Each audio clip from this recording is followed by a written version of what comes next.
Hello வணக்கம். வாங்க நம்ம எள்ளு பூரணம் இப்போ எப்படி தயாரிக்கிறதுன்னு பார்க்கலாமா?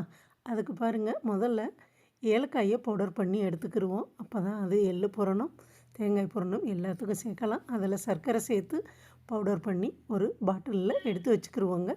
தேவையான அளவு சேர்த்துக்கிடலாம். 100 கிராம் எள்ளு வானலியில் போட்டு நல்லா பொரிஞ்சு வர்ற அளவுக்கு வறுத்து எடுத்து ஆற வச்சிடணுங்க. அதுக்கு 50 கிராம் வெல்லம் சேர்த்தா போதும். இந்த எள்ளை வறுத்து எடுத்துருவோம்.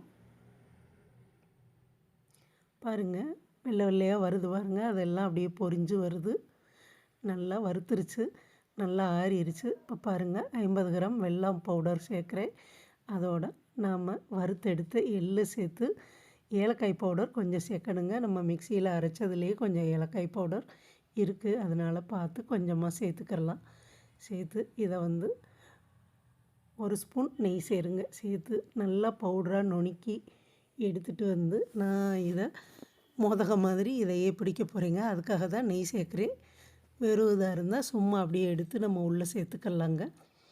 பாருங்கள், அதை நல்லா இறுக்கி பிடிச்சி உருட்டி எடுத்துட்டு வச்சுட்டா எள்ளு பூரணம் ரெடி ஆகிரும். நான் அதையே மோதகமாக வைக்கிறேங்க. பாருங்கள், நம்ம கிராமிய சமையல் சேனலை இதுவரை சப்ஸ்கிரைப் பண்ணாமல் இருந்தீங்கன்னா சப்ஸ்கிரைப் பண்ணிடுங்க. நன்றி, வணக்கம்.